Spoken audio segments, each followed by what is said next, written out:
మన తండ్రి అయిన దేవుని యొద్ద నుండి ప్రభువైన యేసుక్రీస్తు వారి యొద్ద నుండి కృపా సమాధానములు మనందరికీ కలుగును గాక. ఆమేన్. గడిచిన త్రిత్వం తర్వాత 12వ ఆదివారం మొత్తం కూడా దేవుడు కాచి కాపాడి భద్రపరిచి మరి ఒక పునరుత్థాన దినం త్రిత్వం తర్వాత 13వ ఆదివారంలోకి మనందరినీ ప్రవేశింపజేసిన దేవాతి దేవునికి తండ్రి కుమార పరిశుద్ధాత్మ త్రియేక దేవుని నామానికి మహిమ కలుగును గాక. హల్లెలూయా. చేరవచ్చిన మీ అందరికి కూడా నా హృదయపూర్వకమైన శుభం. షాలోం. ఈ వారము మనము ధ్యానం చేసుకోబోయే అంశము లేదంటే చేసుకోబోయే పాఠము మనకి అందరికీ పాట ద్వారానే అర్థమై ఉండొచ్చు. 13వ ఈ యొక్క ఆదివారం త్రిత్వం తర్వాత 13వ ఆదివారంలో మనం పాడుకున్న పాటలోనే మనకి సగం అర్థము మనకు తెలిసిపోతుంది అనమాట. సరే, అయితే ఈ యొక్క వాక్య భాగంలో నుంచి ఒక వాక్య భాగం మనం చదువుకొని మనము ధ్యానంలోకి ప్రవేశిద్దాం. పరిశుద్ధులైన మార్కు రాసిన సువార్త 12వ అధ్యాయము 44వ వచనం ఒకసారి చదువుకొని ముందుకు. వారందరూ తమకు కలిగిన సమృద్ధిలో నుండి వేసిరి గాని ఈమె తన లేమిలో తనకు కలిగినదంతయు అనగా తన జీవనమంతయు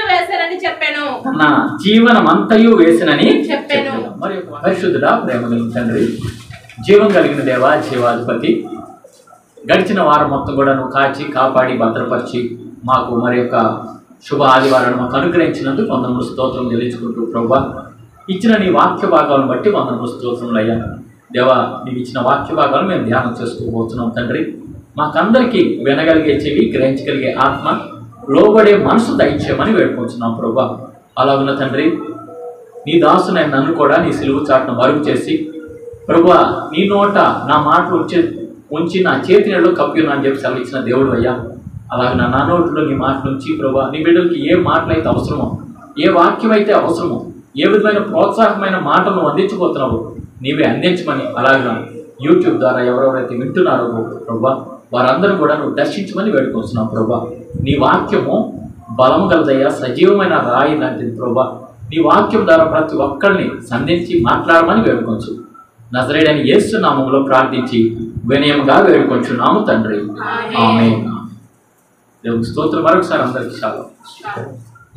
పరిశుద్ధులైన మార్కు రాసిన సువార్త 7వ అధ్యాయంలో 12వ అధ్యాయంలో 41వ వచనం నుంచి 44వ వచనం చదువుతున్న వాక్య భాగాలు మనం ఇవన్నీ ఒకసారి జ్ఞాపకం చేసుకుందాం. రాయబడిన వాక్యంలో 41వ వచనంలో ఆయన కానుక పెట్టె ఎదుట కూర్చుండి జనసమూహము ఆ కానుక పెట్టెలో డబ్బులు వేయుట చూచుండెను. ధనవంతులైన వారు అనేకులు అందులో విశేషముగా సొమ్ము వేయుచుండిరి. యేసుక్రీస్తు ప్రభువారు ఈ భూమి మీద ఉన్న సమయాలలో క్రీస్తు ప్రభువారు ప్రతి ఒక్కటి చాలా సునిశ్చితంగా, చాలా క్షుణ్ణంగా, చాలా అబ్జర్వ్ చేస్తూ ఉన్నారన్నమాట. అయితే యేసుక్రీస్తు ప్రభువారు ఈ భూమి మీద ఉన్నప్పుడు ఒక్కొక్క సమయంలో ఆ యొక్క దేవాలయం ఉంటుంది కదా, సొలొమోను కట్టించిన దేవాలయం. ఆ దేవాలయముకి బయట ఆవరణంలో కానుక పెట్టె ఉంది. ఆ కానుక పెట్టెలో అందరూ వచ్చి కానుకలు వేస్తున్నారు. ఆ కానుక పెట్టె ప్రక్కనే కూర్చొని ఉన్న సందర్భం అన్నమాట. అయితే కానుక పెట్టె ప్రక్కనే కూర్చున్నప్పుడు అక్కడ వాళ్ళందరూ కూడా వచ్చి కానుకలు వేస్తున్నారు. అక్కడ చాలా మంది ధనవంతులు ఉన్నారు, చాలా మంది పేదవాళ్ళు కూడా ఉన్నారు. చాలా మంది ధనవంతులు వారికి ఉన్న ఆ శక్తి కొలది కానీ, లేదంటే వారికి ఉన్న ప్రేరేపణ కొలది కానీ, ఏదేమైనా కూడా విశేషంగా వాళ్ళు అందులో కానుకలు అర్పిస్తూ ఉన్నారు. వెండి, బంగారము, వారికి ఉన్న వెలగలిగినవన్నీ కూడా దేవుడి సన్నిధిలో అర్పిస్తూ ఉన్నారు. అలాగే అక్కడున్న కొంతమంది బేదలు కూడా అర్పిస్తూ ఉన్నారు. ఆ బేదలు అర్పించే క్రమంలో ఒకనొక బేద విధవరాలు అని రాయబడింది.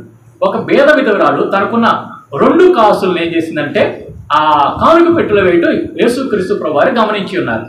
అలాగే 2 కాసులు అని అంటే ఏంటంటే ఒక పెన్నీతో సమానం అన్నమాట. 1 పెన్నీ, ఒక పెన్నీ అని అంటారు అనమాట. ఇప్పుడు కూడా కొన్ని చోట్ల ఏంటంటే ఇది పెన్నీ అనేది ఒక కరెన్సీ అనమాట. పెన్నీ అన్నమాట. పే ఈచ్ పెన్నీ అంటే ప్రతి ఒక్క రూపాయి లేదంటే ప్రతి ఒక్క పైసా వేయండి అని చెప్పేసి. పెన్నీ అనేది మనకేమో భారతదేశంలో రూపీ, మన భారతదేశంలో ఏంటి కరెన్సీ ఏంటి? రూపీ. ఇజ్రాయెల్ దేశంలో ఇంకొకటి కూడా ఉంది, అదేంటిదంటే దీనార్ అంటారు, దేనారము అని అంటారు. దేనారం వసూలు చేసేవాళ్ళు ఉంటారు అనమాట. దేనారము, షెకెళ్ళు అట్లాగా, అలాగా ఆ కరెన్సీ అనమాట. అయితే ఏముకున్నాయి 2 కాసులు అందులో వేసేసి 2 కాపర్ అంటే అట్లా ఏమంటారంటే కాపర్ నాణ్యాలు, అంటే వెండి బంగారు నాణ్యాలు.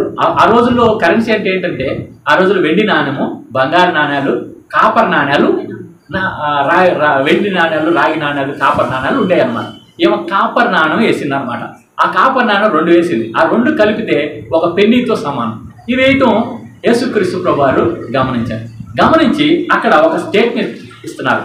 అక్కడ ఒక మంచి మాట ప్రభువారు తెలియజేస్తున్నారు. ఏమన్నారంటే చూడండి, చివరి వచనము 44. వారందరూ తమకు కలిగిన సమృద్ధిలో నుండి వేసిరి గాని ఈమె తన లేమిలో తనకు కలిగినదంతయు అనగా తన జీవనం అంతయు వేసినని చెప్పారు. యేసుక్రీస్తు ప్రభువారు ఒక స్టేట్మెంట్ ఇచ్చారు. వీళ్ళకి కలిగిన దాంట్లో వాళ్ళకేదో ఉంది కాబట్టి ఉన్న దాంట్లో కొద్దిగా ఇస్తున్నారు దేవుడికి. అయితే ఈ భేదాలు అయితే తనకు కలిగినది మొత్తం తన జీవనోపాధి అంతయు ఇచ్చాను అని చెప్పేసి యేసుప్రభువు వారు తెలియజేస్తారు. తనకున్నది ఏదైతే ఉందో ఆ 2 కాసులు ఇచ్చేసారు. దేవుడి ద్వారా మనల్లో పొందుకుంటూ వచ్చింది. ఇక్కడ రాయబడిన వాక్యం ప్రకారం మనం ఏం అర్థం చేసుకుంటే ఇచ్చే హృదయము, ఇచ్చినట్టి హృదయాన్ని దేవుడు చూశాడు. ఎంత ఇచ్చింది అనేది మట్టుకు అక్కడ చూడలేదు. ఏ హృదయాన్ని చూశాడంటే ఇచ్చే హృదయాన్ని ఎలాగిచ్చింది అనే దాన్ని దేవుడు చూశాడు. అక్కడ యేసుక్రీస్తు ప్రభువారి గురించి మనకి వాక్య భాగాల్లో చాలా చోట్ల రాయి. దేవుడు హృదయాంతరంగా ఎరిగిన దేవుడు, హృదయంలో ఉన్న ఆలోచనలు తలంపులను శోధించే దేవుడు. అయితే వాళ్ళు కానుకలేసేటప్పుడు వారి యొక్క ఆలోచనలు ప్రభువారు గమనించి ఉన్నారు. వాళ్ళ యొక్క అర్పణను బట్టి వాళ్ళ యొక్క ఆలోచనలు అర్థమైంది. ఏమ యొక్క అర్పణను బట్టి ఏమ యొక్క ఆలోచన ప్రభువారికి అర్థమైంది. అందుకని ఏమన్నారంటే ఆమెకి కలిగిన జీవనం అంతయు ఇచ్చివేసిందని చెప్పేసి హెబ్రీయులకు రాసిన పత్రికలో 4వ అధ్యాయంలో 12-13 వచనాల్లో ఒక వాక్య భాగము మనము గమనించవచ్చు. 12-13 వచనాల్లో అక్కడ హృదయాంతరంగాన్ని ఎరిగిన దేవుడు అని చెప్పి రాయబడి ఉంటుంది. చూడండి, హృదయము యొక్క తలంపులను 4:12 చూడండి. హెబ్రీ 4:12 ఎందుకనగా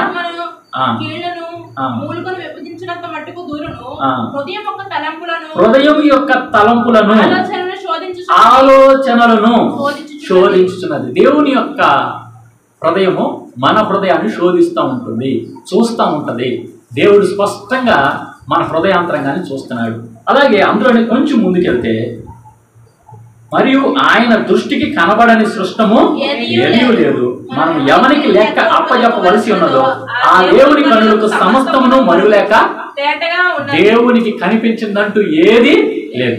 అందుకనే అక్కడికి వచ్చే ధనవంతులను చూశాడు, అక్కడికి వచ్చిన పేదవారిని చూశాడు. వారి హృదయంలో ఏముందో దేవుడు చూశాడు, వారి యొక్క చేతుల్లో ఏముందో కూడా దేవుడు చూస్తూ వచ్చాడు. అందుకనే యేసుక్రీస్తు ప్రభువారు ఒక స్టేట్మెంట్ ఇచ్చారు, ఒక మాట చెప్పారు. ఏమన్నంటే ఇక్కడున్న వాళ్ళందరూ కల్లా ఏమా విలువైనది అందరికంటే ఎక్కువ వేసింది అని చెప్పి తెలియజేస్తూ వచ్చారు. ఎందుకనంటే ఆమె ఇంటెన్షన్, ఆమె యొక్క ఏ ఉద్దేశం, ఆమె మోటివ్ ఏదైతే ఉందో ఆ మోటివ్ని తెలియజేస్తూ వచ్చాడు. సరే, ఇక్కడ ఈ భాగాన్ని ఇట్లా ఉంచి మనము పేతురు రాసిన పత్రికలోకి వెళ్దాం. అపోస్తులైన పేతురు గారు రాసిన పత్రిక తన మొదటి పత్రికలో 2వ అధ్యాయంలో 1వ వచనం నుంచి మనం చదువుకుంటూ వచ్చాము. ఆ చదువుకున్న వాక్య భాగాల్లో ఇక్కడ రాయబడిన మాట ఏంటంటే ప్రభువు దయాళుడని మీరు రుచి చూచి ఉన్న ఎడల.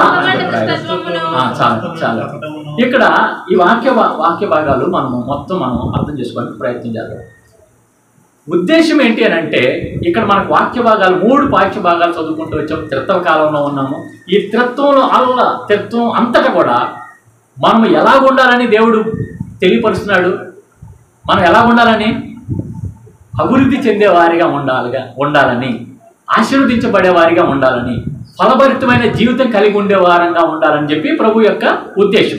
అందుకనే మనం ఈ యొక్క వాక్య భాగాలు ధ్యానం చేసుకునేటప్పుడు మనం ఏం చేస్తామంటే గ్రీన్ అనేది ఇస్తూ ఉంటాం. ఈ గ్రీన్ అనేది ఒక సింబాలిక్గా మన ఫలభరితమైన జీవితానికి సింబాలిక్గా ఉంటుందన్నమాట. అయితే ఇక్కడ ఏమన్నాడంటే ఎలా ఉండాలి అనంటే మధ్యలో రాయబడింది, 3వ వచనంలో రాయబడింది అన్నమాట. ఇది మొత్తం చదివిన తర్వాత మనం అర్థం చేసుకోవచ్చు. చదువుతామండి. ప్రభు దయాళుడిని మీరు చూచి ఉన్న ఎడల సమస్తమైన దుష్టత్వమును సమస్తమైన కపటమును వేషధారణను అసూయను సమస్త దూషణ మాటలను మాని క్రొత్తగా జన్మించిన శిశువును పోలిన వారై నిర్మలమైన వాక్యమును పాలవలన రక్షణ విషయంలో ఎదుగు నిమిత్తము ఆ పాలను అపేక్షించుడు. ఇక్కడ ప్రాముఖ్యమైన మాట అంటే ఎదుగు నిమిత్తము. రక్షణ విషయంలో మనందరం ఏం చేయాలంట? ఎదగాలంట. రక్షణ విషయంలో ఎదగాలి అని అంటే ఈరోజు నువ్వు నేను రక్షణలో ఎదగాలి, ఆశీర్వదించబడాలి, దీవించబడాలంటే ఈరోజు చాలా చాలా ప్రాముఖ్యమైన మాటలు మనం ధ్యానం చేసుకోబోతున్నాం. మనం ఎలా ఉండాలంటే మనం సజీవమైన రాళ్ళగా కట్టబడుతూ ఉండాలి. ఎదగటము ఎవరైనా ఒక మంచి బిల్డింగ్ కట్టుకున్నాడు అనుకోండి, అతన్ని ఎదుగుతున్నాడు అనుకుంటామా? ఎంతగా ఎదిగాడు, చాలా చాలా కొద్ది సమయంలోనే చాలా ఉన్నత స్థితిలోకి వెళ్ళాడు, ఇల్లు కట్టుకున్నాడు, కారు కొనుక్కున్నాడు అంటే దాన్ని ఏమంటారంటే ఒక కట్టుబడి జరిగింది అంటే దాన్ని ఎదగటం అనలాగా మనం భూ సంబంధంగా ఆలోచన చేస్తాం. అయితే మన ఆత్మ సంబంధం కూడా కట్టబడాలి, సజీవమైన రాళ్ళ వల్లే కట్టబడాలి. ఈ సజీవమైన రాయి ఏది అని అంటే యేసుక్రీస్తు ప్రభువారే. సజీవమైన రాయి ఎవరు? యేసు ప్రభువారే.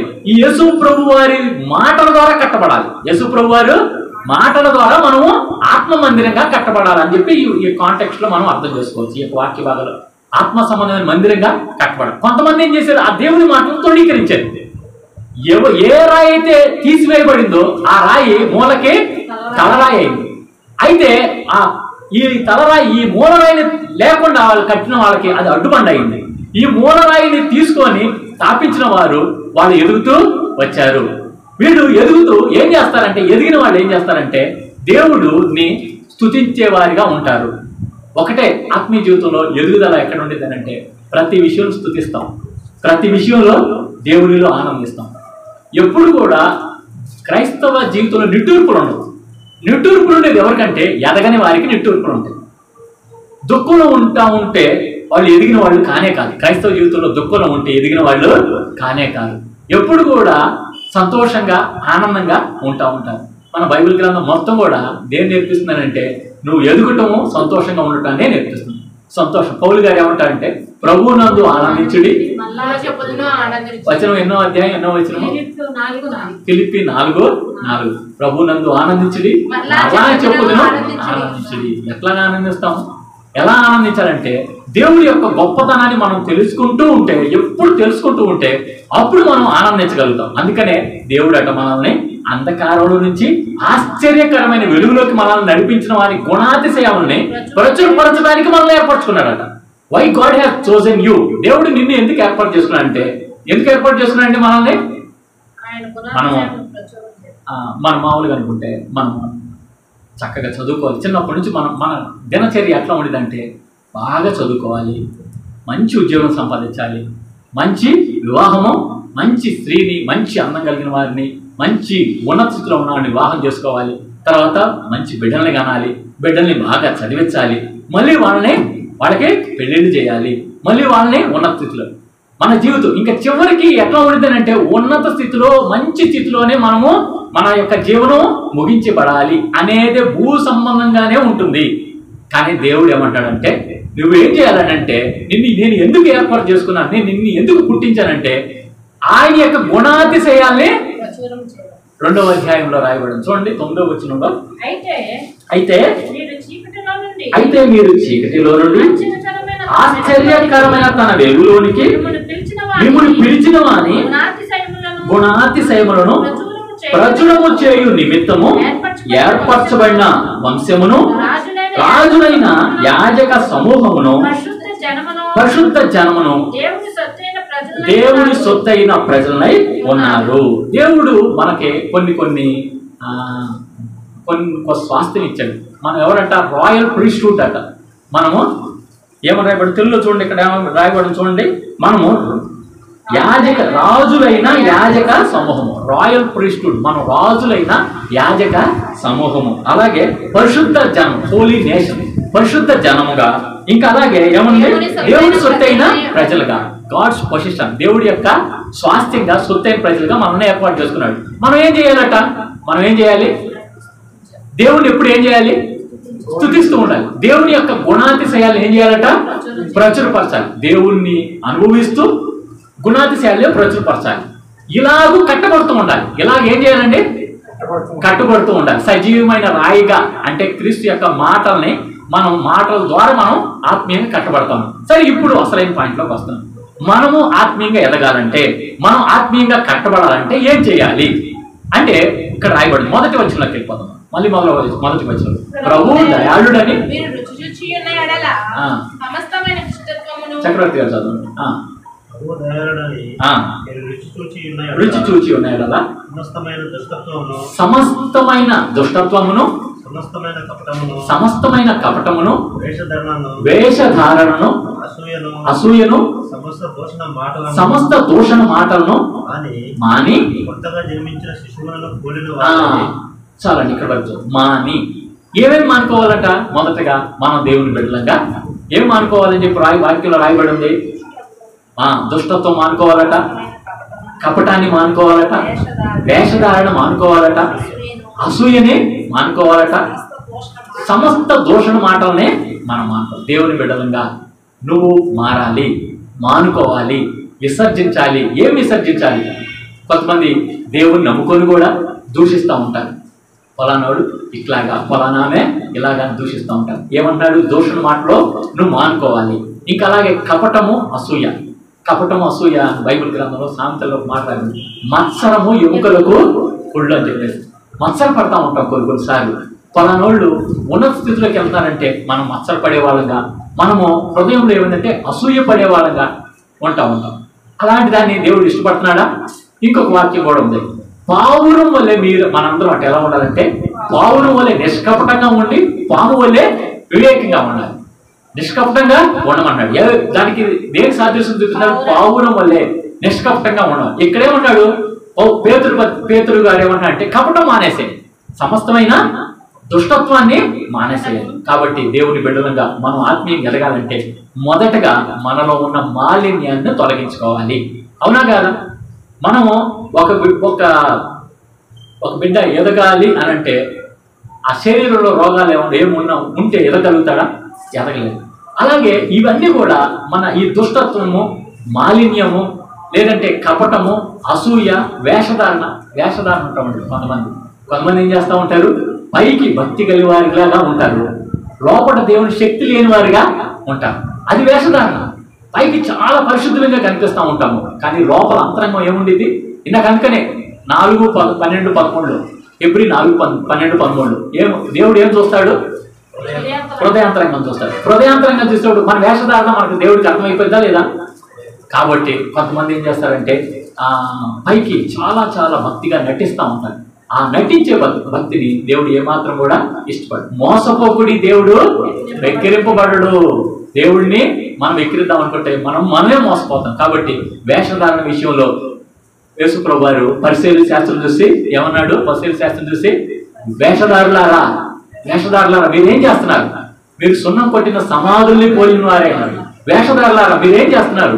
పుదీనాలోను జీలకర్రలోను మీరు దశభాగాన్ని ఇచ్చి ఏం చేస్తున్నారు?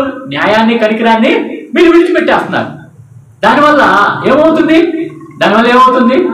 పేదలు నష్టపోతున్నారు, అన్యాయం, అక్రమాలు జరుగుతున్నాయి. నువ్వు పైకి ఏం చేస్తున్నావు? చక్కగా దశభాగం ఇచ్చేస్తున్నావు. దశభాగం ఇచ్చడం వల్ల అక్కడ జనాలందరికీ కనిపించేట్లుగా చేస్తున్నావు, కానీ లోపల ఏం చేస్తున్నావు? న్యాయాన్ని, కనికరాన్ని నువ్వు విడిచిపెట్టేస్తున్నావు. అది దేవుడికి ఏమాత్రం కూడా ఇష్టమైనది కాదు. కాబట్టి దేవుడు ఏమి ఇష్టపడుతున్నాడు అని అంటే, తర్వాత మనం చదువుకున్నాం మాని అన్న దగ్గర నుంచి చూడండి. 2వ అధ్యాయము చక్రవర్తి క్రొత్తగా జన్మించిన శిశువులను పోలిన వారై నిర్మలమైన వాక్యమును పాలవలన రక్షణ విషయంలో ఎదుగు నిమిత్తము ఆ పాలను అపేక్షించుడి. అపేక్షించుడి అంటే ఏంటండి? స్వీకరించటం, ఆస్వాదించటం, పొందుకోవటము. ధనాపేక్ష, ధనాన్ని ఆశించటము, అపేక్షించటము, స్వీకరించటము, ఇవన్నీ కూడా మనకు ఒకే అర్థాన్ని కలుగు చేస్తాయి అన్నమాట. అయితే ఏం చేయాలంట? వాక్యం అనే పాలన నువ్వు ఏం చేయాలి? అపేక్షించాలి. ఎవరిని పోలిన వారే ఉండాలంట. మనం ఎవరిని పోలిన వారిలాగా ఉండాలి అని అంటే, కొత్తగా జన్మించిన శిశువులు అంటే, కొత్తగా జన్మించిన శిశువులు మనందరికీ తెలుసు. పసిబిడ్డలు ఏం చేస్తూ ఉంటారు? పాలు ఎప్పుడు తాగుతారు? రోజుకి ఒకసారి చదువుతారా, 2 సార్లు చదువుతారా? వాళ్ళు ఎక్కువగా చదువుతారు, మాటికి చదువుతూ ఉంటారు. వాళ్ళు బహుశా గంటకి 2 గంటలకు ఒకసారి వాళ్ళు పాలు తాగటం పండుకోవటం. చిన్నపిల్లలు ఏం చేస్తుంటే అట్లా ఏం చేస్తూ ఉంటారు, పాలుని ఆస్వాదిస్తూ ఉంటారు, కోరుకుంటూ ఉంటారు. పిల్లలు గిలగా వెళ్ళిపోతారు, పాలు కాసేపు అయిపోతాయి, తొందరగా పాలు పెట్టి పాలు అని అంటారు. అవునా కదా? పెద్దవాళ్ళు ముసలి వాళ్ళు ఏం చేస్తారంటే కొత్తగా జన్మనిచ్చిన తల్లులకి గైడ్ చేస్తూ ఉంటారు అనమాట. పిల్లోడు కొంచెం నోట్లో నుంచి కేకరంగానే పాలు పెట్టు అని అంటూ ఉంటారు. అంటే ఆ పిల్లోడు ఏం కోరుకుంటున్నాడు? పాలు కోరుకుంటున్నాడు, అపేక్షిస్తున్నాడు. అలాగా నువ్వు నేను కూడా రక్షణలో ఎదగాలంటే ఏం చేయాలంట? రక్షణలో ఎదగాలంటే ఏం చేయాలంట? ఎప్పుడు ఎట్లాగా అపేక్షించాలి? ఏ విధంగా అపేక్షించాలి? కొత్తగా జన్మించిన శిశువు ఏ విధంగా అపేక్షిస్తాడు అలాగా మనం దేవుని వాక్యం విషయంలో ఎంత నీరసంగా లేదంటే ఎంత నిర్లక్ష్యంగా ఉంటాం. అవును కదా? దేవుని వాక్యము లేకపోతే నీ వాక్యముని కొన్నిసారి అందుకనే ఎన్ని వాక్యాలు చెప్పుకుంటూ వచ్చాం. కొన్నిసారి మెసేజ్ గంట పైనే మెసేజ్, కొన్నిసారి మెసేజ్. ఎందుకంటే వాక్యం నీ హృదయంలో వాక్యం లేకపోతే నువ్వు ఎదగలేవు. నువ్వు నీ హృదయంలో వాక్యం ఉంచుకుంటే ఆ వాక్యం నిన్ను గైడ్ చేస్తుంది అని చెప్పేసి కొన్నిసారి తెలుసుకుంటూ, ఇప్పుడు ఈ వాక్యాన్ని నువ్వు అపేక్షిస్తూ ఉంటే నువ్వు సజీవమైన రాయిలా కట్టబడతావు, ఆత్మీయంగా ఎదుగుతావు, రక్షణలో ఎదుగుతావు, ఆత్మీయంగా ఎదుగుతూ ఉంటావు అని చెప్పేసి దేవుడి వాక్యం ద్వారా చదివిస్తున్నాడు. కాబట్టి మొదటిగా మనం ఏం చేయాలంటే సమస్తమైన దుష్టత్వాన్ని, మాలిన్యాన్ని, శరీర క్రియల్ని వదిలిపెట్టాలి. బైబిల్ గ్రంథంలో రాయబడింది, గలాతీయులకు రాసిన పత్రిక 5:19 ఏమో రాయబడిందంటే శరీర కార్యాలు స్పష్టమై ఉన్నవి, అవేమనగా జారత్వము, అపవిత్రత, కాముకత్వము, విగ్రహారాధన, అవిచారము, దేశములు, కలహములు, మత్సరములు, క్రోధములు, కక్షలు, భేదములు, విమతములు, అసూయలు, మత్తతులు, అలరితో కూడిన ఆటపాట, ఇవన్నీ కూడా మనం విడిచిపెట్టాలి. అది ఎక్కడ? వాక్యం చదవబట్టి నీకు తెలుస్తుంది. వాక్యం చదవబట్టి నీకు తెలుసుదా? కాబట్టి ప్రియమైన సంగమా, నువ్వు నేను ఎదగాలని ప్రభువు కోరుతున్నాడు. నువ్వు నేను ఆ ఆత్మీయ స్థితిలో రక్షణలో ఎదగాలని కోరుకున్నాడు. ఎదగాలంటే ఏం చేయాలి? వాక్యం అనే పాలన నువ్వు ఏం చేయాలి? అపేక్షించాలి. వాక్యంలో ఏముంది? నువ్వు ఎలా ఉండాలో వాక్యం తెలియజేస్తుంది. వాక్యంలో ఏం తెలియజేస్తుంది? నువ్వు ఎలా ఉండాలి, నువ్వు నేను ఎలా ఉండాలి. చూడండి, కొలస్సీయులకు రాసిన పత్రిక 3వ అధ్యాయం 5వ వచనంలో రాయబడింది. కావున భూమి మీద ఉన్న మీ అవయములను అనగా జారత్వమును, అపవిత్రతను, కామాతురతను, దురాశను, విగ్రహారాధనైన ధనాపేక్షను చంపివేయుడి. వాటి వలన దేవుని ఉగ్రత అవిధేయుల మీదకి వచ్చును అని చెప్పి రాయబడి. కావున భూమి మీద ఉన్న మన అవయవాన్ని ఏం చేయాలంట? కామాతురత, జారత్వము, అపవిత్రత విషయంలో ఏం చేయాలంటే చంపేసేయాలి.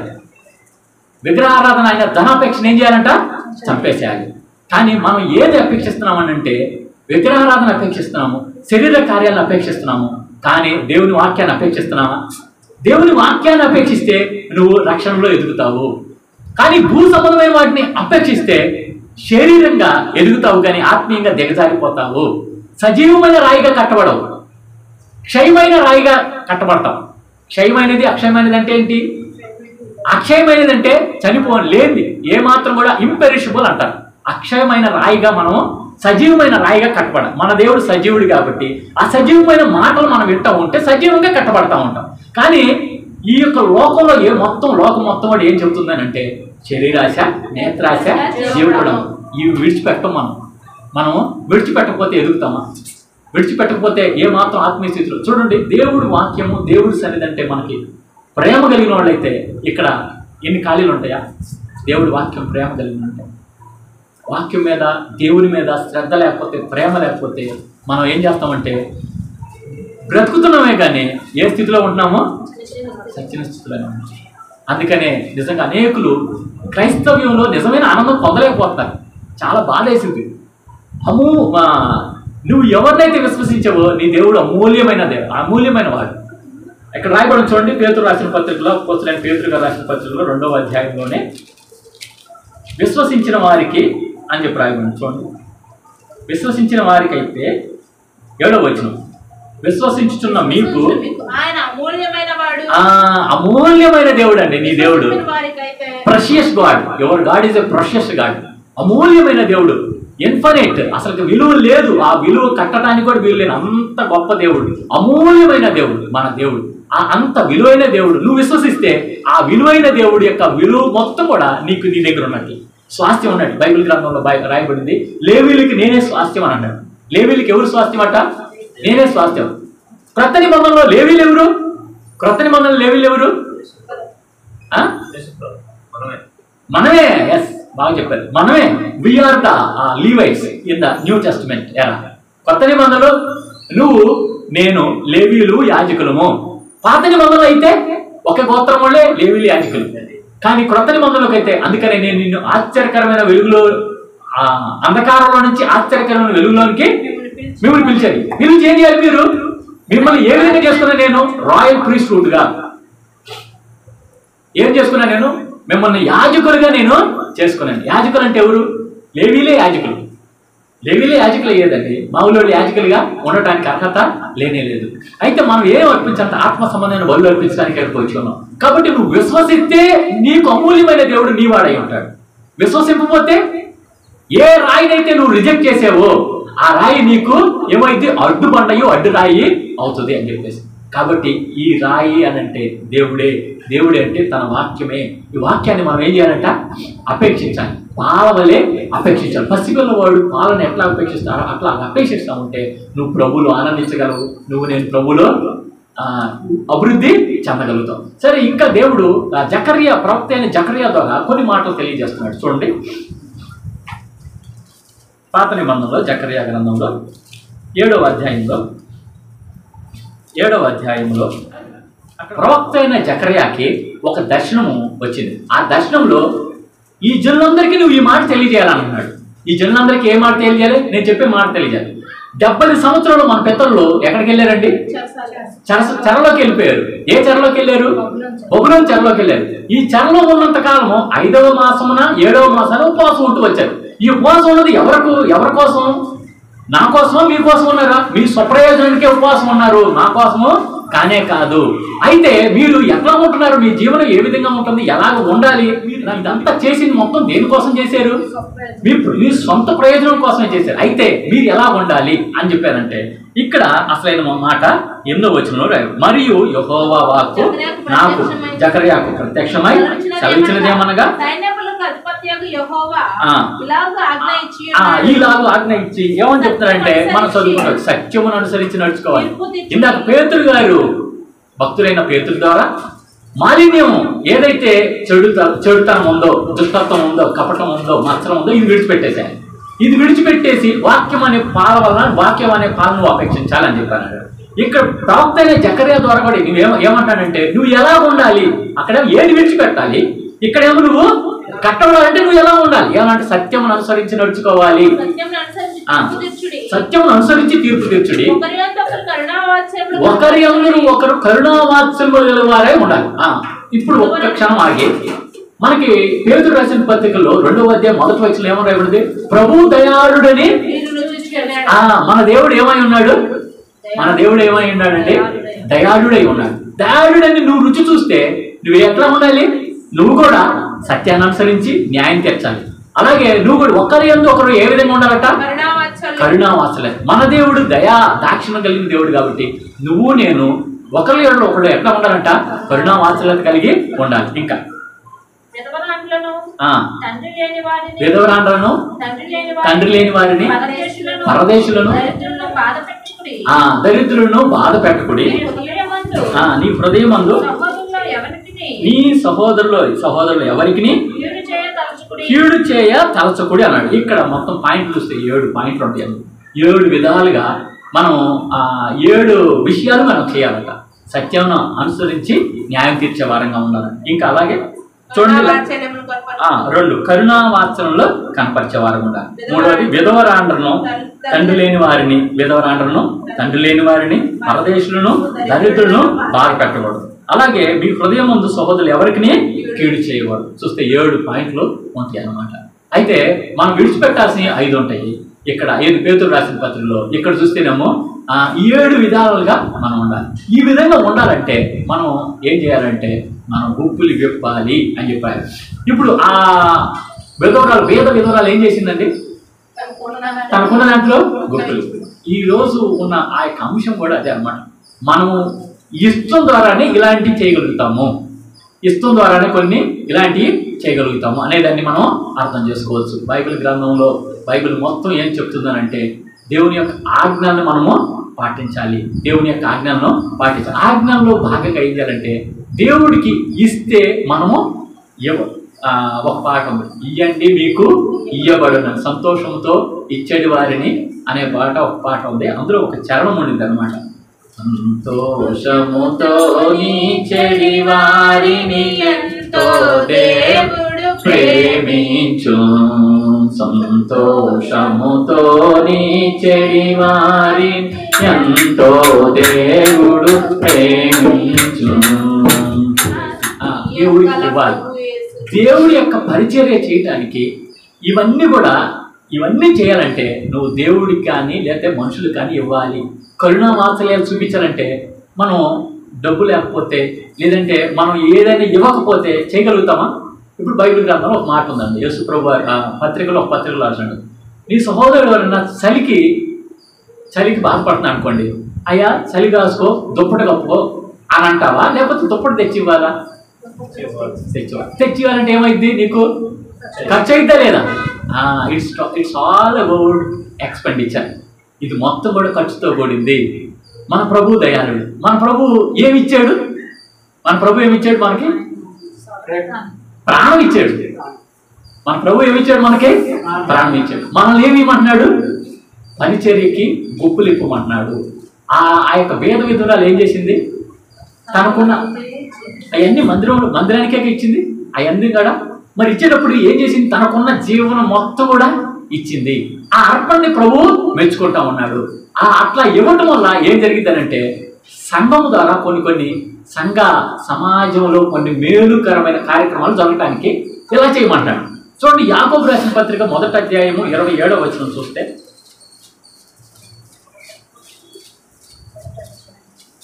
యాకోబు రాసిన పత్రిక 1వ అధ్యాయం 27వ వచనంలో, తండ్రి అయిన దేవుని ఎదుట పవిత్రమును నిష్కలంకమునైన భక్తి ఏదనగా దిక్కులేని పిల్లలను విధవరాండ్రను వారి ఇబ్బందుల్లో పరామర్శించుటయు ఇహలోక మాలిన్యము తనకంటకుండా తను తాను కాపాడుకుంటాయనే. ఇక్కడ అసలైన భక్తి గురించి మాట. తండ్రి అయిన దేవుని ఎదుట పవిత్రమును నిష్కళంకమునైన భక్తి ఏదనగా దిక్కులేని పిల్లలను విధవరాండ్రను వారి ఇబ్బందుల్లో పరామర్శించు. దిక్కులేని వారిని పరామర్శించడంలోనే నీ యొక్క భక్తి అనేది ఉన్నది, దాగి ఉన్నది అని చెప్పేసి మనం అర్థం చేసుకోవచ్చు. కాబట్టి ధర్మశాస్త్రం ఏం చెప్తుంది? ధర్మశాస్త్రం, పాత నిబంధన ధర్మశాస్త్రం చూడండి. నిర్గమకాండం 22వ అధ్యాయం 21వ వచనం గమనిస్తే, నిర్గమకాండము 21వ చూడండి.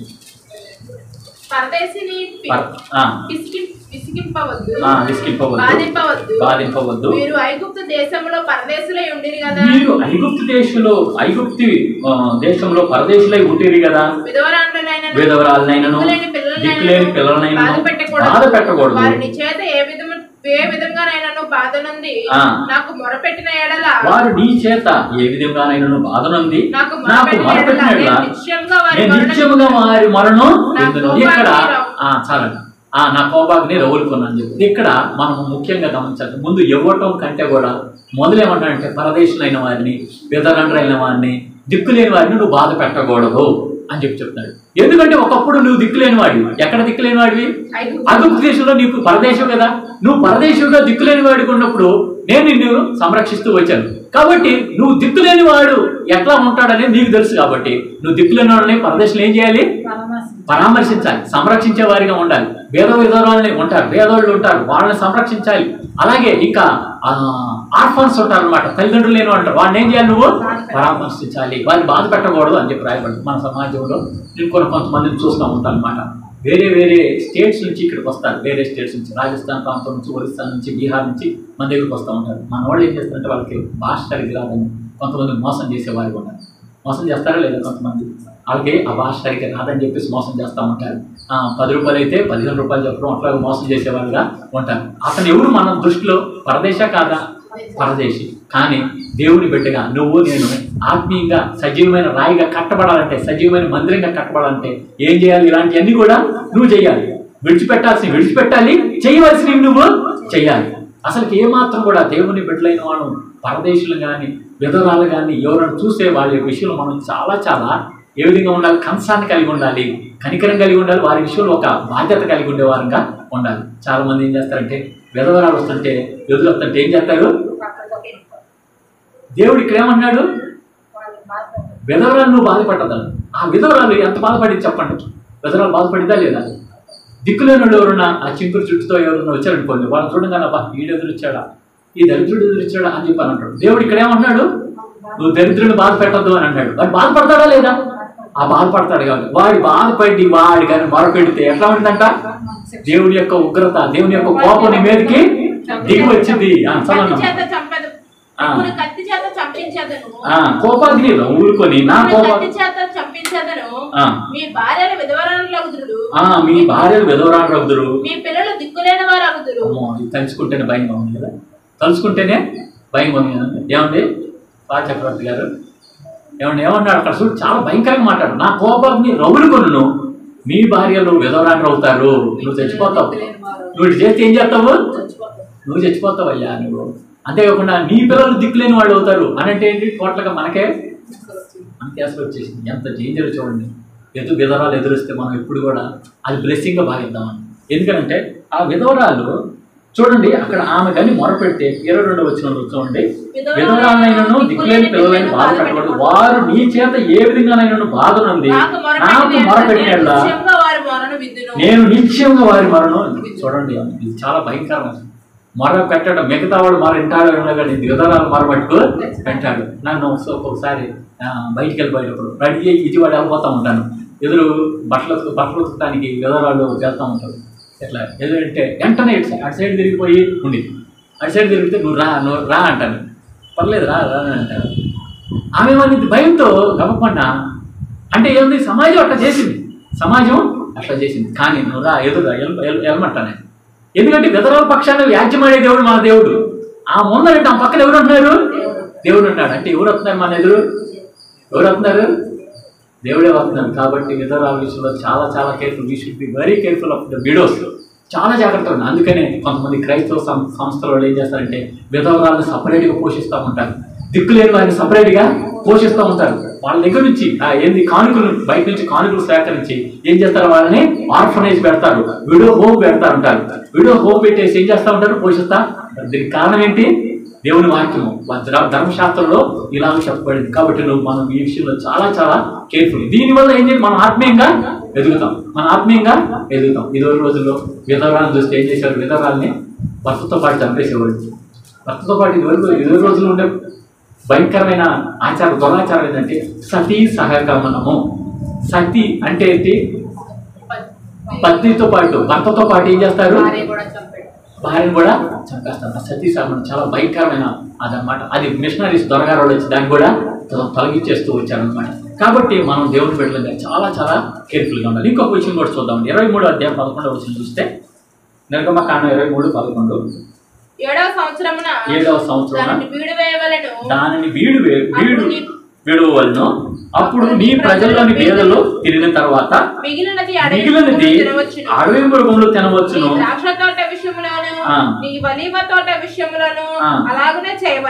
ఇక్కడ కొంత విడిచిపెట్టాలని చెప్పి రాయబడి చూసారా? పొలంలో ఏం చేయాలంట? 20 రోజుల్లో మీకు తెలుసు తెలీదు, పొలము యజమానులు పరిగుండి చూసారా? పరిగా కూలి పనులు చేసుకునే వాళ్ళు ముందుకెళ్తా ఉంటారు. ముందుకెళ్తే పరిగా వదిలేస్తారు చూసారా? కొన్ని పొరపాటున పడిపోయాడు చూసారా?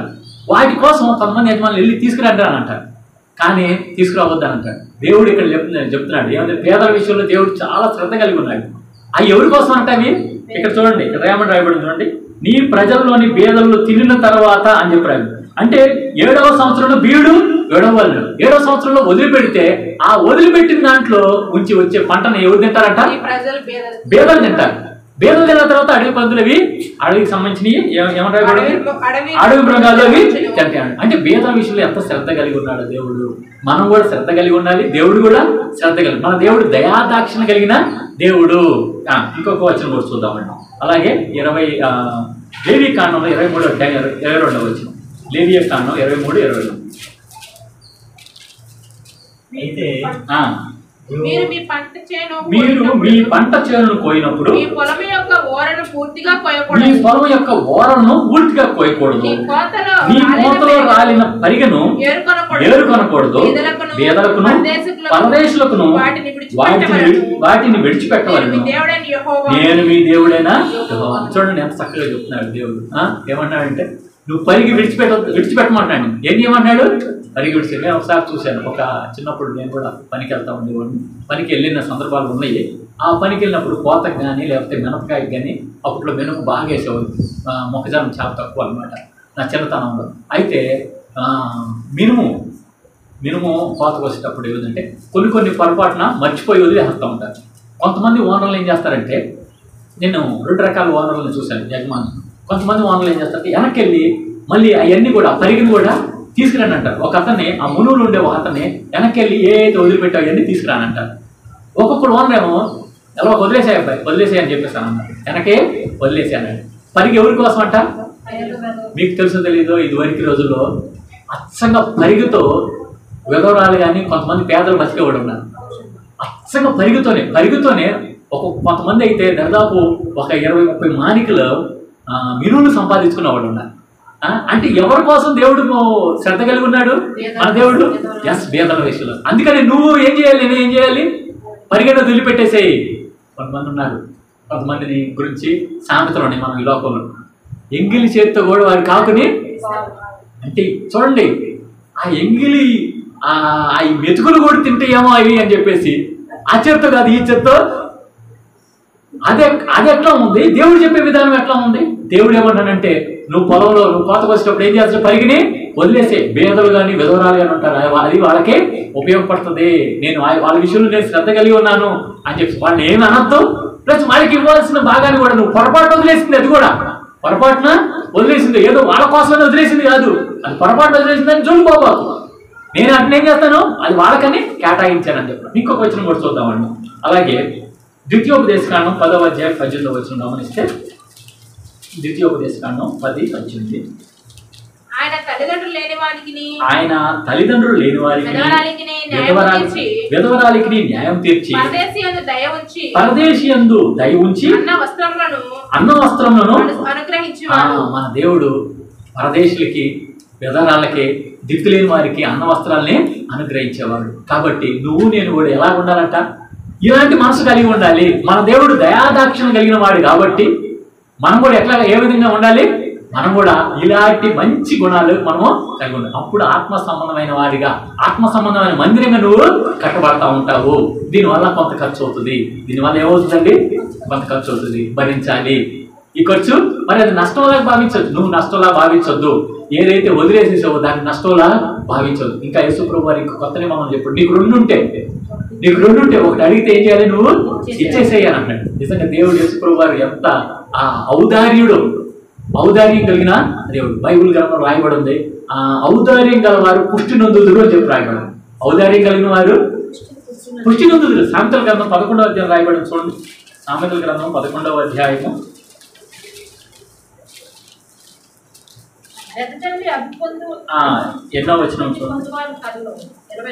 24 చూడండి. వెదజల్లి అభివృద్ధి పొందువారు కలరు, తగిన దానికన్నా తక్కువ ఇచ్చి లేమికి వచ్చువారు కలరు. ఔదార్యం గలవారు పుష్టి నందుదురు. నీళ్లు పోయేవారికి నీళ్లు పోయబడును. ధాన్యం దిగబట్టువాన్ని జనులు చెప్పించదురు. దాన్ని అమ్మువాని తల మీదకి దీవెన వచ్చును. వెదజల్లి అభివృద్ధి పొందువారు కలరు. ప్రేమైన సంఘం, ఇది గుర్తుపెట్టుకున్నాం. నువ్వు ఆశీర్వదించబడాలంటే వెదజల్లాలి. పుణ్యం కొద్ది పురుషులు దానం కొద్ది బిడ్డలు అనే మాట ఎట్లా వచ్చింది? వెదజల్లుతా ఉండు. నువ్వు ఎంత ఇస్తే, ఎంత గుప్పులిపితే నీకు అంతగా ఇస్తాడు. అలాగని చెప్పేసి తాగుబోతులకి ఇవ్వమని, ఆళ్ళకి ఇవ్వమని అంటారా? ఇక్కడ వాక్యం ఏమంటున్నాడు? క్లియర్గా చెప్పాడు. పేదలకి, విధవరాలకి, దిక్కులేని వారిని, పరదేశం నువ్వు సంరక్షించే విషయంలో నువ్వేం చేయాలి? ఇవ్వాలి. సహాయం చెయ్యి. కానీ ఎవరైతే పొందదగిన వాళ్ళు ఉంటారో వాళ్ళకే నువ్వు సహాయం చెయ్యి. పొందదగిన వారికి కంటే పొందతగని వాళ్ళకి నువ్వు సహాయము చేయకూడదు. కాబట్టి ప్రేమైన సంఘం ఇక్కడేమన్నాడు? వెదజల్లి అభివృద్ధి పొంది వారి కలరు, తగిన దానికంటే తక్కువ ఇచ్చి లేవికి వచ్చి వారి కలరు, ఔదార్యము గలవారు పుట్టినందుదురు అని చెప్పి రాయబడింది. కాబట్టి ఔదార్యం కలిగి ఉండవు. బైబిల్ గ్రంథంలో ఇంకో మాట రాయబడింది. 22 సామెతల గ్రంథం 22వ అధ్యాయంలో ఏమని రాయబడింది? దరిద్రుడికి ఇచ్చే వారికి దీవెన పొందుతాడని చెప్పి రాయబడింది. 22వ అధ్యాయం 7వ వచనం చూడండి. దరిద్రుడు దరిద్రుని దోచుకొనవద్దు. 22:9 చూడండి. 22:9 దయాదృష్టి గలవాడు తన ఆహారంలో కొంత దరిద్రునికి ఇచ్చును, అట్టివాడు దీవెన నొందును. దయాదృష్టి గలవాడు తన ఆహారంలో ఏం చేస్తాడంట? కొంత దరిద్రునికి ఇచ్చిన అట్టివాడు దీవెన నొందడు. ప్రేమైన సంగమం గమనిద్దాం ఈ మాటలు. కాబట్టి నువ్వు ఆత్మీయంగా ఎదగాలంటే దయాదృష్టి కలిగి ఉంది. మన ప్రభు ఏమని రాయబడిందండి? మన ప్రభువు దయాళుడని మీరు రుచి చూచి ఉన్నాయడమా అని చెప్పారు. మన ప్రభు ఎవరు? దయాళుడు. దయాళుని రుచి చూస్తే విసర్జించవలసిన వాటిని విసర్జించి ఆయన యొక్క దయా లక్షణాలు మనం కూడా కలిగి ఉండే వారిగా ఉండాలి. పరదేశుల విషయంలో, తండ్రి లేని వారి విషయంలో, దిక్కులేని వారి విషయంలో, ఇంకా అలాగన ఎవరైతే భేదలు అనుకుంటారో వారి విషయంలో మనం ఏమంటే కరుణావాసులు చూపించేవారిగా ఉండాలి. వాళ్ళకి ఇచ్చేవారిగా ఉండవాలి. కాబట్టి ఇచ్చేవాడు ఎప్పుడు కూడా, మీరు బైబిల్ గ్రంథంలో రాయబడింది, పుచ్చుకొనుట కంటే ఇచ్చుట ధన్యము అని చెప్పి రాయబడింది. కాబట్టి నిన్ను ఆశీర్వదించాలంటే ఏం చేయాలంట? వెనక తిరిగి పోవద్దు. పోయింది పోనీ కొన్ని ఉంటాయి. కొన్ని ఏమైతే కొన్ని స్లిప్ అయిపోతే అవి వదిలేసేయి. అది దేవుడు చూసుకుంటాడు. ఒక ప్రేమైన సంగమం మనం ఈ విషయంలో దాతృత్వం కలిగిన విషయంలో దాతృత్వ విషయంలో చాలా మనం జాగ్రత్తగా ఇచ్చేవారుగా ఉండాలి. ఇంకొక వచనం కూడా మనం గమనిద్దామండి. ద్వితీయోపదేశకాండము 26వ అధ్యాయము 2వ వచనం గమనిద్దాం. నీ దేవుడైన యెహోవా నీకు ఇచ్చుచున్న భూమిలో నుండి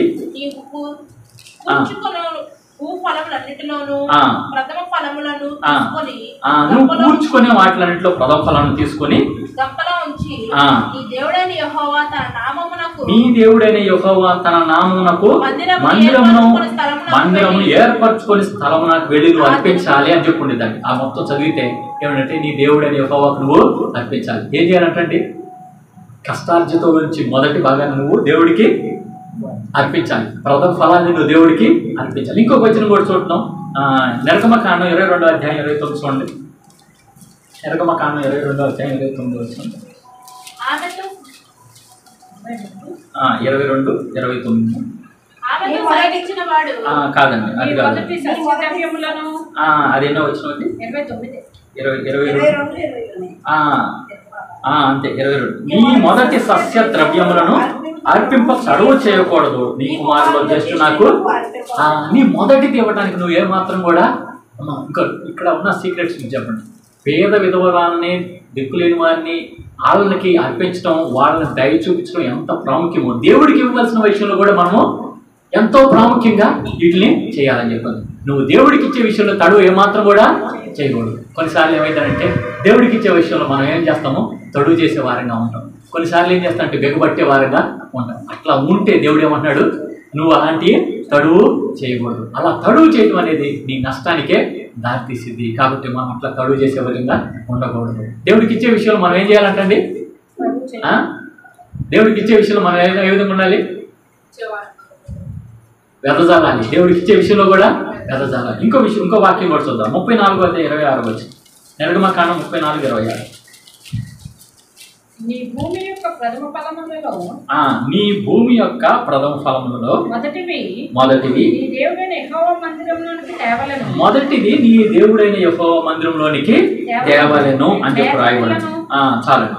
ఏమని రాయబడిందంటే మనకు వచ్చే దాంట్లో దేవుడికి ఏంటంటే ప్రథమ ఫలాన్ని మనం దేవుడికి అర్పించాలి అని చెప్పి రాయబడింది. ఇంకా కొన్ని వచనాలు చూద్దాం.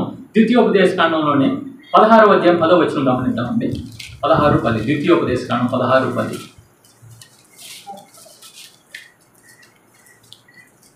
నీ దేవుడైన యెహోవాకు వారముల పండుగ ఆచరించుటకై నీ చేతనైనంత స్వేచ్ఛార్పణ నీ చేతనైనంత స్వేచ్ఛార్పణను సిద్ధపరచవలెను. నీ దేవుడైన యెహోవా నిన్ను ఆశీర్వదించిన కొలది ఆ స్వేచ్ఛార్పణలు ఇవ్వాలంటాడు. దేవుడికి ఇవ్వాల్సింది ఏంటంటే ఇచ్చే వాటిలో స్వేచ్ఛగా ఇవ్వాలి, స్వేచ్ఛగా వాలంటీర్గా ఇవ్వాలి. అంతేగాని కండిషనల్గా ఇవ్వదు. కండిషనల్గా ఇస్తే మొదటిది ఒకటేంటంటే దేవుడికి ఇచ్చే భాగం విషయంలో, ప్రథమ ఫలం విషయంలో తడువు చేయకూడదు. అలాగే దేవుడికి ఇచ్చేటప్పుడు కొన్నిసార్లు ఏమైందంటే దేవుడు ప్రేరేపిస్తూ ఉంటాడు. నేను గమనించండి, కొన్ని విషయాలు కొన్ని సందర్భాల్లో దేవుడు పరిశుద్ధాత్మను ప్రేరేపిస్తాడు. ఇవ్వు అని అంటాడు. ఇవ్వు అన్నప్పుడు మనం ఏం చేయాలంటే దేవుడికి స్వేచ్ఛగా ఇవ్వు. కానీ దేవుడు నీకు ఏం చేస్తాడు, దానికి ఎన్ని విధాలుగా ఇస్తాడంటే ఒకసారి మనం సారేపతి విధురాలు జ్ఞాపకం చేస్తాం. సారేపతి విధురాలు ఏం చేసింది? సారేపతి విధురాల దగ్గర ఏమున్నాయి? పిండి, నూనె. వేద విధురాల దగ్గర 2 కాసులు ఉన్నాయి. ఏమి దగ్గర? సారేపతి విధురాల దగ్గర 2 ఏమన్నాయి? కొద్దిగా పిండి, కొంచెము నూనె ఉంది. దీని ద్వారా అప్పం చేసుకొని వాళ్ళ పిల్లడు ఆమె పిల్లడు తిని చనిపోదాం అనుకున్నాడు. కానీ దేవుడు ఏం చేశాడు? ఏలియాని పంపించి అక్కడ అమ్మ మొదటి అప్పం నాకు ఇవ్వు అన్నాడు. మరి ఇచ్చిందా లేదా? తడవ చేసిందామా? ఆమె కొన్నాదాన్ని ఇచ్చింది. దేవుడు ఏం చేశాడు? ఆమెనే 3.5 సంవత్సరాలు అద్భుతంగా పోషిస్తూ వచ్చాడు. కాబట్టి ఒక విషయం నేను చాలా ప్రేమతో చెప్పేది ఏంటంటే దేవుడికి ఇచ్చే విషయంలో సైతాన్ ఏం చేస్తాడు? తడవ చేపిస్తూ ఉంటాడు. నా అనుభవం కొద్ది నేను చెప్తున్నాను, మిమ్మల్ని బట్టి నేను చెప్పాలి. నా అనుభవం కొద్ది నేను చెప్తున్నాను. 100 రూపాయలు ఇచ్చిందనుకోండి, 10 రూపాయలు ఏముందో ఇచ్చేస్తాం. 1000 రూపాయలు ఇచ్చిందనుకోండి, 100 రూపాయలు ఏముంది ఇచ్చేస్తాం. 10,000 వస్తే 1000 రూపాయల దగ్గర కొంచెం ఆలోచన వచ్చింది, కొంచెం ఆలోచన. 1,00,000 రూపాయలు వస్తే 10,000, అమ్మో 10,000 అని. అదే ఒకేసారి 10 లక్షలు వస్తే 1,00,000, అమ్మ వద్దు. ఎట్టి పరిస్థితిలో దేవుడు లెక్క ఏంటిది? నీకు వచ్చిన అర్పణలోంచి ఖచ్చితంగా నువ్వు దేవుడికి ఇవ్వు అని చెప్పేస్తున్నాడు. ఇంకా స్వేచ్ఛార్పణంగా ఏమని ఇచ్చేవానికి ఇంకా నేను ఇస్తానంటాడు. బైబిల్ గ్రంథంలో ఒక చోట ఏమని రాయబడిందంటే లూకాసు వార్తలో రాయబడింది. వీళ్ళు ఏం చేస్తున్నారు? ఎవరు? పరిసయ్యుల శాస్త్రులు పుదీనాను జీలకర్రలోను, అంటే వాళ్ళకు వచ్చే విషయాలు అన్నింటిలో దశభాగం ఖచ్చితంగా ఇస్తారు. అయితే న్యాయాన్ని కరిగిరాన్ని విడిచిపెడితే ఇవి మానకావి చేయాలంటాడు. ఇది మానవద్దు, ఇవి చాలా మంది కొత్త నిబంధనలు ఏమంటారు? కొత్త నిబంధనలో అది పాత నిబంధనలో కదండి, కొత్త నిబంధనలో లేదు కదా అన్నాడు. కానీ కొత్త నిబంధనలు 10 మంది కుష్ఠరోగులు బాగు చేసినప్పుడు నీ యాజకుని కనబరుచుకోమన్నాడుగా, అర్పణ ఏం చేయమన్నాడు కదా. కాబట్టి కొత్త నిబంధనలో స్వేచ్ఛార్పణ ఉందండి. నీకు వచ్చిన కొలత నువ్వు ఇవ్వు అని అన్నాడు. దశమాంశమే కాదు, దశమం కంటే కూడా ఎక్కువ నువ్వు ఇవ్వు అని చెప్పేసి. అయితే ఒకటి ఏమంటాడంటే దేవుడు, మనం ఏమనుకుంటామంటే దేవుడికి ఇవ్వకపోతే, దేవుడి సేవకుడు ఇవ్వకపోతే మరి ఎట్టకండి పాపం వాళ్ళు ఎట్లా పోషించబడతారని. పాపం అన్నంత మీరు దయచేసి ఆకాశంలో నుంచి రాళ్ళను రొట్టెలుగా చేయగలుగుతాడు దేవుడు. మన దేవుడు రాళ్ళనే రొట్టెలుగా చేయడు. అవసరం అయితే దేవుడి సేవకుడు ఒకేసారి 1 కోటి రూపాయలు లాటరీ ఇవ్వగలుగుతాడు. దేవుడు ఇవ్వాలనుకుంటే ఎట్లాగైనా ఇస్తాడు. ఆయన ఏ మాత్రం కూడా తక్కువ చేయడు. అయితే దేవుడికి ఇచ్చే విషయంలో మనం ఏమనంటే, మనం ఇంత పాడుకుంటూ వచ్చాం, గాలి నీరు వర్షం నీకు నీకు ఇచ్చినప్పుడు నువ్వేం చేయాలి? దేవుడికి ఇవ్వాలి. అది చూడండి, దినవృత్తాంతంలో ఒకసారి చూద్దామండి. ఆ వాటిని చూసుకొని మళ్ళా 1 దినవృత్తాంతంలో 29:14 ఈ ప్రకారం మనపూర్వకంగా ఇచ్చు సామర్థ్యము మాకు ఉండుటకు మేమెంత మాత్రపు వాడను, నా జనులు ఎంత మాత్రపు వారు, సమస్తమును నీ వలనే కలిగిన కదా, నీ స్వసాంపద్యంలో కొంత మేము మీకు. చూడండి 1 దినవృత్తాంతాలు 29:14 దేవుడికి ఇచ్చేది మనం, ఆయన మనకిచ్చిందే మనం ఇస్తున్నాం. జాగ్రత్తగా గమనించండి ఈ విషయం. నీ స్వసాంపద్యం నుంచి నీకు ఇస్తున్నాం మేము, మా సాంపద్యం నుంచి కానే కాదయ్యా, నీది నీకు ఇవ్వాలి కాబట్టి మేము నీకు ఇస్తున్నాను. భక్తుడైన దావీదు అక్కడ దేవుడిని స్తుతిస్తూ, దేవుడిని ఘనపరుస్తూ అక్కడ ఈ మాట అన్నాడు. చూడండి, దానికి ముందు వచ్చిన వాళ్ళు చూస్తే 12వ వచనం చూడండి. ఐశ్వర్యమును గొప్పతనమును నీ వలన కలుగును, నీవు సమస్తమును ఏలువాడు, బలమును పరాక్రమమును నీ దానములు హెచ్చించువాడవును, అందరికీ బలమిచ్చువాడవును నీవే. కాబట్టి ఈ ధనధాన్యాలు, పాడి పంటలు ఇవన్నీ ఇచ్చేది దేవుడే. అలాగే ఘనతని, మహాత్యాన్ని, ఐశ్వర్యాన్ని మొత్తాన్ని కూడా ఇచ్చే దేవుడు మన దేవుడు. కాబట్టి అంతా ఆయనయే. కాబట్టి దేవుడు ఏమంటాడంటే మనల్ని 100 రూపాయలు ఇచ్చి 10 రూపాయలు నాకు ఇవ్వయ్యా అని అంటున్నాడు. ఏమంటున్నాడు? ముందుగానే 10 రూపాయలు కటింగ్ చేసుకోవచ్చుగా. జాగ్రత్త గమనించండి. మనకిచ్చేదే కదా, నాకు ఇచ్చేదేగా, ముందు నేను కటింగ్ చేసుకొని ఇవ్వచ్చుగా అని దేవుడే అంటలేదు.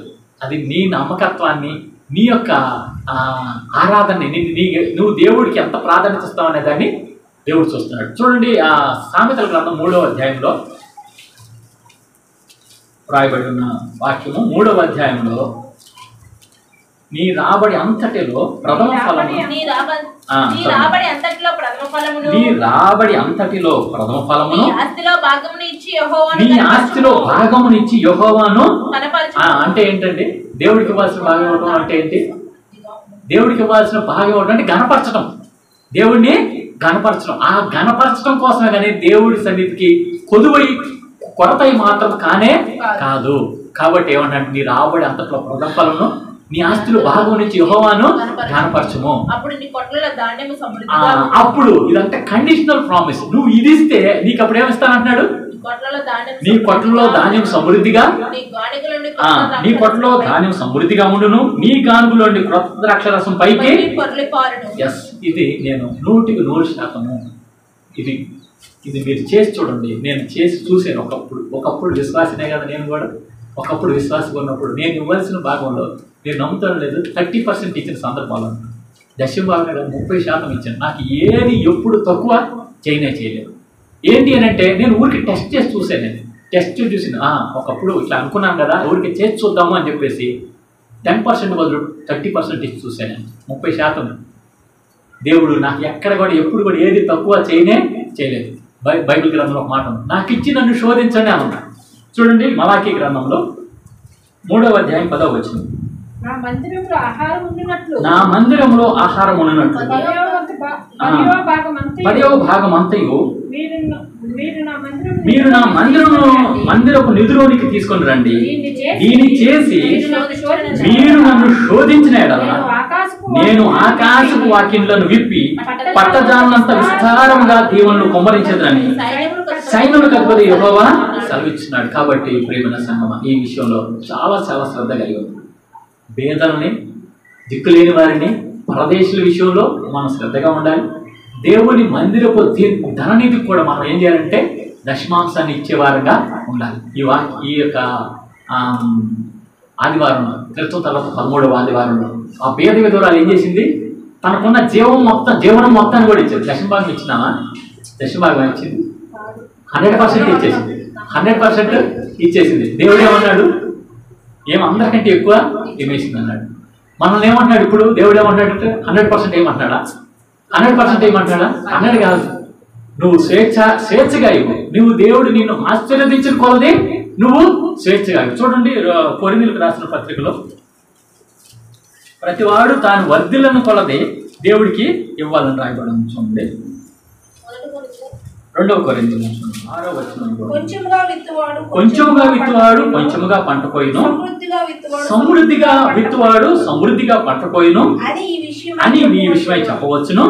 సంగు కొనకయు బలవంతముగా కాకయు ప్రతి వాడును తన హృదయంలో నిశ్చయించుకున్న ప్రకారం ఇవ్వవలెను. దేవుడు ఉత్సాహంగా ఇచ్చువాని. కాబట్టి ప్రియమైన సంగమా, ఈ యొక్క యూట్యూబ్ ద్వారా ఎవరైతే ఉంటున్నారో వాళ్ళకు కూడా ఇచ్చే సందేశం ఏంటంటే సడుగు కొనకుండా ఇవ్వాలి. దేవుడికి ఇచ్చేటప్పుడు సడుక్కున్నామంటే అది అర్పణ కానే కాదు, హృదయార్పణ, స్వేచ్ఛార్పణ కానే కాదు. కాబట్టి నువ్వు ఇచ్చేది దేవుడికి సడుగు కొనకుండా సంతోషంగా ఉత్సాహంగా ఇస్తే దేవుడు ఏమంటాడంటే, దేవుడు ఉత్సాహంగా ఇచ్చేవారిని ఏం చేస్తాడు? ప్రేమిస్తాడు. ఇంకా అలాగే దేవుడి మీడలో చూడండి, తర్వాత వచ్చిన ఆశీర్వాదం చూడండి, ఎంతో వచ్చిన మరియు అన్నిటి యందు ఎల్లప్పుడూ మీరు సర్వ సమృద్ధి గలవారై ఉత్తమమైన ప్రతి కార్యం చేయుటకు దేవుడి మీడల సమస్త విధములైన కృపను ఇస్తాడు. కాబట్టి దేవుడికి ఇస్తే దేవుడు మనల్ని ప్రేమించేవాడిగా ఉన్నాడు, అలాగే కృపను విస్తరింప చేయగలిగిన దేవుడిగా ఉన్నాడు. కాబట్టి ఈ రోజు నేర్చుకున్న వాక్యాలు ఒక్కసారి మనం జ్ఞాపకం చేసుకొని ముగించుకుందామండి. మొదటగా మన దేవుడు ఎవరై ఉన్నాడండి? దయాళుడై ఉన్నాడు. మన దేవుడు ఏమని ఉన్నాడు? దయాళుడై ఉన్నాడు. మనము ఆ రక్షణలో ఎదగాలంటే మనం ఏం చేయాలంటే విసర్జించాలి, కొన్ని విషయాలు విసర్జించాలి. కపటాన్ని, మత్సరాన్ని, చెడుతనాన్ని, సమస్తమైన శరీర మాలిన్యాన్ని మనం విడిచిపెట్టే వారంగా ఉండాలి. వాక్యముని మనం ఏం చేయాలంటే ఒక శిశువు ఏ విధంగా పాలని అపేక్షిస్తాడో అట్లాగే మనం అపేక్షించాలి. వాక్యంలో ఏమని రాయబడింది?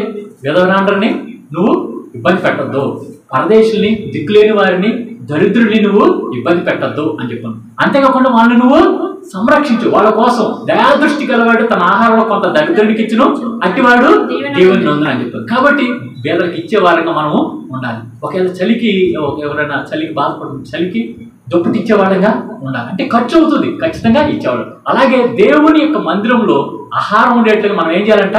దేవుడికి ఇవ్వాల్సిన భాగాన్ని మనము దేవుడికి ఇచ్చి మనము దేవుడిని గణపరచాలి. నీ రాబడి అంతట్లో ప్రథమ ఫలాన్ని దేవుడికి ఇవ్వాల్సిన భాగాన్ని నువ్వు ఇచ్చి దేవుడిని ఏం చేయాలంట?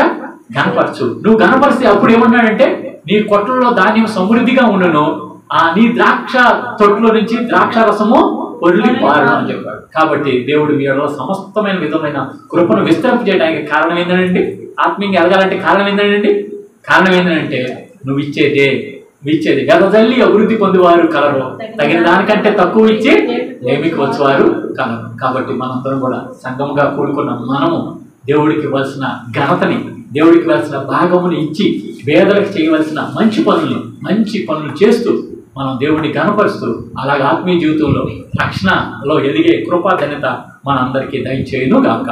సమస్త జ్ఞానం ఇచ్చిన దేవుడి కృపా సమాధానము ప్రభుని యేసుక్రీస్తు వలన మన హృదయములకు మన తలంపులకు కావలి ఉండును గాక. ఆమేన్.